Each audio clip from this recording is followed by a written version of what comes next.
খুবই খুবই অসহায়, আমি ইনকাম করে খেতে পারি না। গোপালগঞ্জের টুঙ্গিপাড়া উপজেলার চরগহরডাঙ্গা গ্রামের এক অসহায় প্রতিবন্ধী ব্যক্তি মোহাম্মদ হানিফ শেখ বর্তমানে চরম দুর্দশার মধ্যে দিন কাটাচ্ছেন। শারীরিক প্রতিবন্ধকতা ও চরম দারিদ্র্যের কারণে তিনি কোনো কাজ করতে অক্ষম। তার কোনো জমি বা স্থায়ী বসবাসের জায়গা নেই, ফলে মানবেতর জীবনযাপন করছেন তিনি ও তার পরিবার। হানিফ শেখের শারীরিক অবস্থা দিন দিন আরও অবনতি হচ্ছে।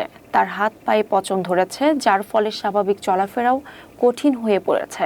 তিনি স্ত্রী ও সন্তানদের নিয়ে অতি কষ্টে জীবনযাপন করছেন, তবে তাদের পক্ষে প্রয়োজনীয় আয় করা সম্ভব হচ্ছে না। পরিবারের কোনো উপার্জনক্ষম ব্যক্তি না থাকায় প্রতিদিনের খাবার, চিকিৎসা ও মৌলিক চাহিদা মেটাতে হিমশিম খেতে হচ্ছে।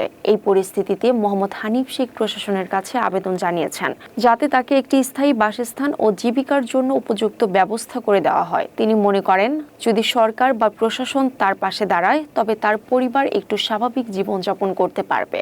বর্তমানে ঘরবাড়ি না থাকায় প্রচণ্ড কষ্টের মধ্যে রয়েছেন তিনি। স্থানীয় জনগণও তার এই দুরবস্থার কথা বিবেচনায় নিয়ে প্রশাসনের দৃষ্টি আকর্ষণ করেছে এবং দ্রুত সহায়তার দাবি জানিয়েছে। তারা আশা করছেন, সংশ্লিষ্ট কর্তৃপক্ষ তার পাশে দাঁড়িয়ে একটি বাসস্থান ও জীবন ধারণের উপায় নিশ্চিত করবে, যাতে তিনি ও তার পরিবার একটু ভালোভাবে বেঁচে থাকতে পারেন। আমার আব্বা এ পর্যন্ত কোনো কিছুই পায় নাই। আপনারা যদি একটু সচেতন করতেন, আমার আব্বা ঘরতলায় বসে সেজন্য শান্তির মতো থাকতে পারে, আপনারা একটু সেই ব্যবস্থাটা করে দেন। আমার আব্বা তো অসহায়, আমরা ছাড়া আমার আব্বার কেউ নেই।